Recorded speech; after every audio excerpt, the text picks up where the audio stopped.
معزز سامعین کرام، آپ سن رہے ہیں دیار اردو چینل پر داستان امیر حمزہ۔ سب ہیڈنگ 2 کلمے داستان امیر امرو کے سنیے۔ دوسرے روز جو لڑکے پڑھنے آئے اور دوپہر کے وقت سو گئے تو امرو نے اخوند کرمانی کا شملہ چرا کر حلوائی کی دکان پر 5 روپے میں رکھ کر مٹھائی لا کر رکھ دی اور آپ سو رہا۔ جب سب جاگے اور دیکھا تو ٹوکرا شیرنی کا دھرا ہے اور عمر سوتا ہے۔ اخوند نے جگا کر پوچھا، یہ شیرنی کیسی ہے؟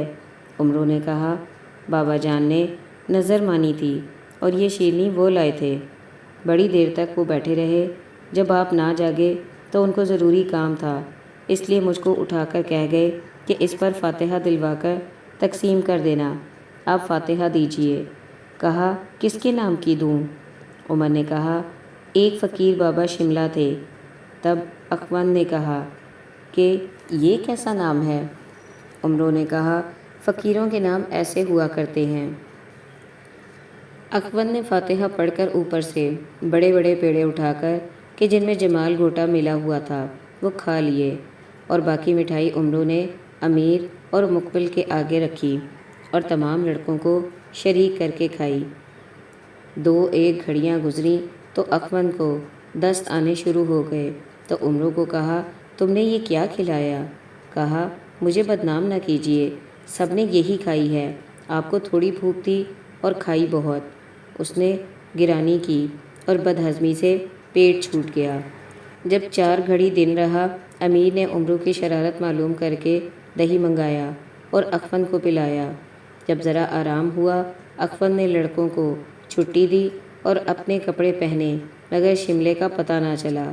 لڑکے بھی جا چکے تھے، کس سے پوچھیں؟ ناچار دوپٹے سے سر کو لپیٹ کر ہاتھ میں عصا لے کر مسجد سے اپنے گھر چلے۔ جو ہی حلوائی کی دکان سے گزرے، اس نے شملہ دیا اور کہا کہ آپ نے 5 روپے کی مٹھائی یہ شملہ بھیج کر کیوں منگوائی؟ جب چاہو منگوا لیا کرو، شملہ بھیجنے کی کوئی ضرورت نہیں۔ یہ سن کے اخوند نے جانا کہ آج شیرنی جو عمر لایا تھا وہ یہی حلوائی بیان کرتا ہے۔ اپنے پاس سے اس کی قیمت دی اور شملہ لے کر گھر گیا۔ صبح کو امرو نے نماز کے وقت اٹھ کر تمام لڑکوں سے پہلے مکتب میں آ کر جھاڑو دی اور بستہ کھول کر قاعدہ پڑھنے لگا۔ اخوند نے آ کر دیکھا تو امرو پہلے آیا۔ دل میں کہا کہ آج کچھ نہ کہوں۔ اخوند بیٹھ گیا اور لڑکے بھی۔ آگے سب کو پڑھایا تو اس روز اخوند نے حمام جانے کا ارادہ کیا اور خضاب تیار کر کے امرو کو دیا۔ کہا، فلاں حمام میں لے جا اور میں بھی آتا ہوں۔ یہ کہہ کر ملا نماز پڑھنے لگا۔ اس نے اس خضاب کے اندر 1 تولہ ہر تال باریک کر کے ملا دی اور حمام میں جا کر رکھ دیا۔ 2 گھڑی کے بعد اخوند صاحب آئے اور کپڑے اتار کر خضاب داڑھی میں اور مونچھوں میں لگایا اور ارند کے پتوں سے باندھ کر بیٹھے اور امرو نے اپنے گھر کی راہ لی۔ یہاں اخوند نے 2 گھڑی کے بعد حمام میں گرم گرم پانی سے دھویا۔ یوں ہی پانی منہ پر پڑا اور چاہا کہ ہاتھ سے ملے۔ پانی پڑتے ہی تمام بال چھوٹ رہے تھے۔ اخوند بیچارہ مارے شرم کے پانی پانی ہوا کہ جب میں باہر نکلوں گا تو لوگ کیا کہیں گے۔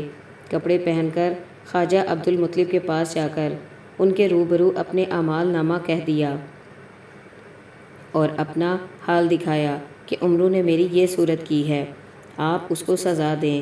خواجہ عبدالمطلب نے اخوند کو رخصت کیا اور امرو کو بلا کر دونوں ہاتھ باندھ کر لٹکایا اور خوب جوتیاں لگائیں اور پھر امیر کو بلا کر منع کیا کہ تم لوگ الگ بیٹھا کرو، اگر ایک دوسرے سے بات بھی کرو گے تو ہم خفا ہوں گے۔ فرمایا امرو کے ہاتھ کھول کر نکال دو۔ مگر امیر کی حالت امرو کے بغیر عجیب طرح کی ہو گئی کہ اس کی جدائی کے قلق میں 2 دن تک کھانا بھی نہ کھایا۔ ناچار خواجہ نے امرو کو بلوایا اور امیر کے حوالے کیا اور اخوند سے امیر نے خطا معاف کرائی اور اب امرو پھر پڑھنے لگا۔ ایک روز ایک لڑکے کے گھر سے اخوند کے لیے کھانا آیا۔ امرو سے کہا کہ یہ ہمارے گھر لے جاؤ، لیکن کھولنا مت کیونکہ اس میں مرغ ہے اور وہ اڑ جائے گا۔ امرو نے کہا، مجھ کو کھولنے سے کیا کام، یوں ہی حوالے کر دوں گا۔ عمرو اس خوان کو سر پر اٹھا کر اخوند کے گھر کی طرف روانہ ہوا۔ جب وہ مکان کے نزدیک آ رہا تو راستے میں الگ جگہ کھول کر دیکھا کہ اس میں بھنے ہوئے میٹھے چاول پکے ہوئے تھے اور یہ بھوکا بھی تھا۔ خوب پیٹ بھر کر کھایا اور باقی کتوں کے آگے ڈال دیے۔ خالی رکابی خوان میں رکھ کر اخوند کے گھر گیا اور اس کی بیوی سے کہا کہ اخوند صاحب نے کھانا بھیجا ہے اور کہا ہے کہ آج گھر میں کچھ پکانا نہیں۔ یہ کہہ کر وہ خوان وہاں رکھا اور مکتب میں جا کر اخوند کو خبر دی کہ شام کو اخوند لڑکوں سمیت چھٹی کر کے گھر گیا۔ اپنی بیوی سے پوچھا کہ آج کیا پکا ہے؟ اس نے کہا آج آپ نے منع کر کے بھیجا تھا، وہ دھرا ہے۔ ملا چپ ہو رہا۔ اس نے خوان منگوایا، دیکھا کہ خوان خالی ہے۔ رات بھر بھوکے کٹی۔ صبح کو ناشتہ کر کے مکتب میں گیا اور عمرو سے پوچھا کہ عمرو نے کہا کھانے سے تو میں واقف نہیں، لیکن وہ خوان جو میں لے گیا تھا راہ میں وہ مرغ کپڑا پھاڑ کے اڑ گیا۔ اخوند نے کہا کہ عمرو کو باندھ دو۔ آخر امیر نے خطا معاف کرائی۔ پھر پوچھا کہ گھر میں پکانے کو کیوں منع کیا؟ کہا البتہ غلطی ہوئی۔ 4-5 کمچیاں لگائیں اور کہا پھر ایسی حرکت نہ کرنا ورنہ بہت ماروں گا۔ اس وقت امیر کے کہنے سے معاف کیا، لیکن عمرو ظاہراً توبہ کرتا رہا اور ہاتھ جوڑتا رہا۔ پھر جی میں اخوند کا جانی دشمن بن گیا۔ پھر اسی وقت میں جہاں امیر اور عمرو پڑھتے، ابو جہل ابو سفیان بھی پڑھتے، اور ایک دن دوپہر کے وقت جب تمام لڑکے سو گئے تو عمرو نے اٹھ کر انگوٹھی ابو جہل کے ہاتھ سے اتار کر اور اخوند کے گھر جا کر اس کی پیٹی کے پاندان میں رکھ دی اور اس لڑکی کے کان کی بالی ابو جہل کے ہاتھ میں پہنا دی اور سو رہا۔ جب تمام لڑکے جاگے اور منہ ہاتھ دھو کر پڑھنے لگے تو اخوند نے ابو جہل کی انگلی میں اپنی بیٹی کی بالی دیکھی اور ابو جہل سے پوچھا کہ یہ بالی کہاں سے پائی؟ اس نے دیکھا کہ انگوٹھی کے عوض کان کی بالی ہے تو حیران ہوا کہ کیا جواب دوں۔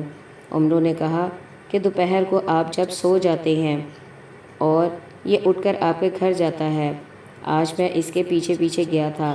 جب آپ کے دروازے پر پہنچا اور زنجیر کو کواڑ سے ہلایا، اس کی آواز سے آپ کی بیٹی اندر سے آئی، اس سے کچھ باتیں ہوئیں۔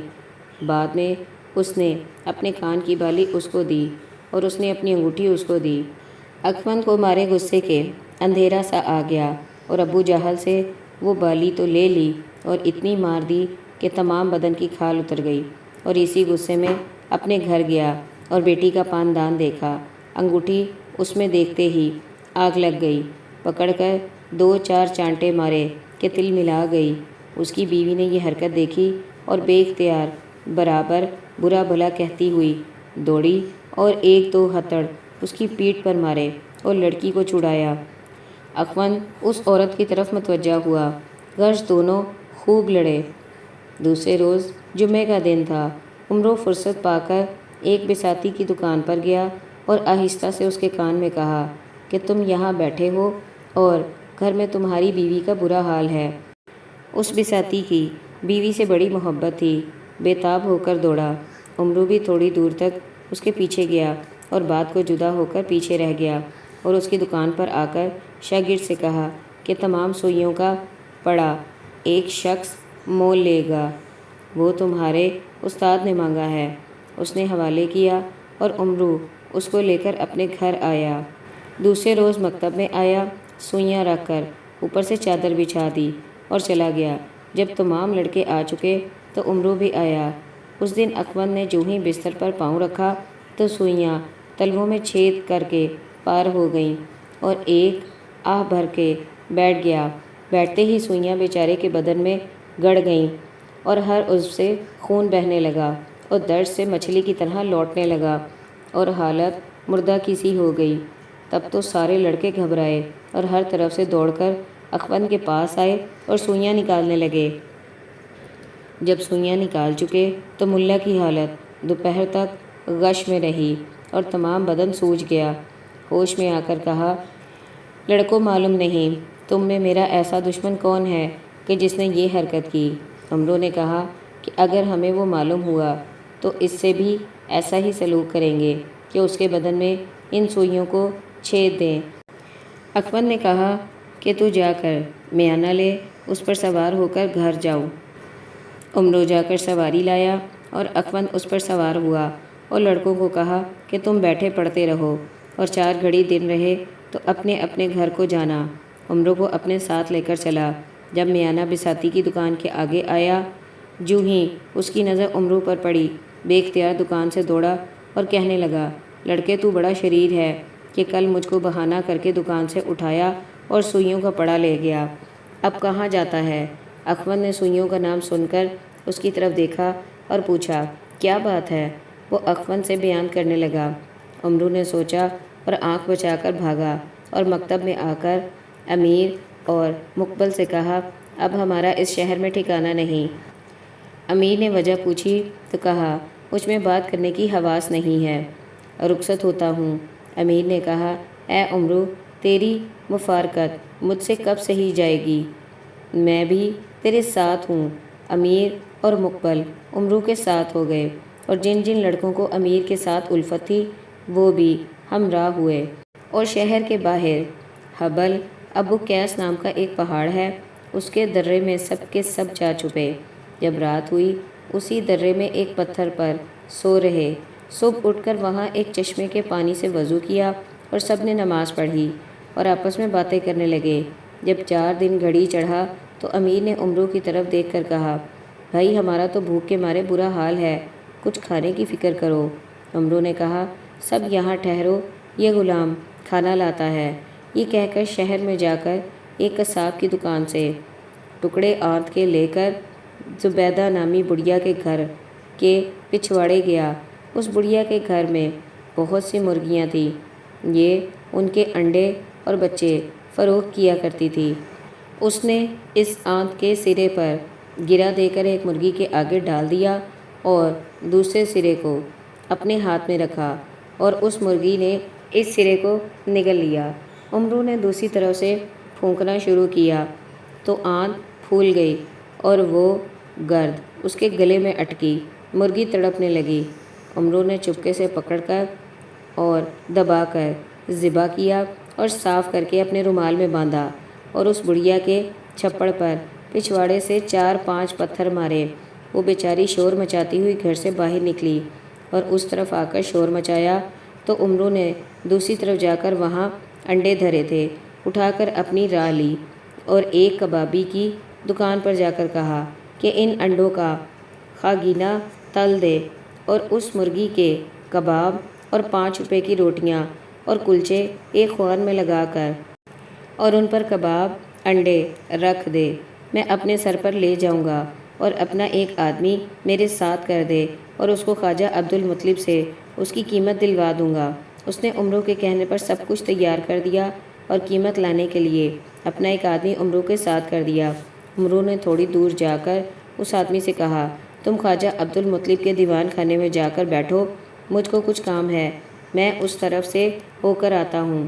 وہ اس طرف چلا اور عمرو نے کوہ ابو قیس کی راہ لی۔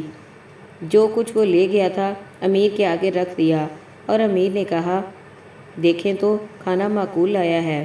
امیر نے سب لڑکوں کے ساتھ مل کر کھایا اور عمرو کو شاباشی دی۔ یہاں وہ کبابی کا آدمی قیمت کے لیے عمرو کے ہمراہ گیا تھا، خواجہ کے پاس گیا اور عمرو کا حال کہا کہ اس طرح ہماری دکان سے آپ کا نام لے کر سودا لے گیا ہے۔ اکمل پہلے سے وہاں بیٹھا اپنا حال کہہ رہا تھا کہ اتنے میں وہ بیچاری ضعیفہ بھی آئی اور خواجہ سے کہا، مرغی اور انڈے عمرو امیہ ضمیری کا بیٹا میرے گھر سے لے گیا ہے، اور رونے لگی۔ خواجہ نے مرغی انڈوں کی قیمت اس بڑھیا کو دی اور اس آدمی سے پوچھا، وہ کدھر ہے؟ اس نے کہا، ابو قیس کی طرف گیا۔ تو خواجہ نے دریافت کر کے اس کو بھی رقم دے کر روانہ کیا اور اکمل کو کہا کہ تم لڑکے لے جاؤ اور عمرو بما سب لڑکوں کے گرفتار کر کے لاؤ۔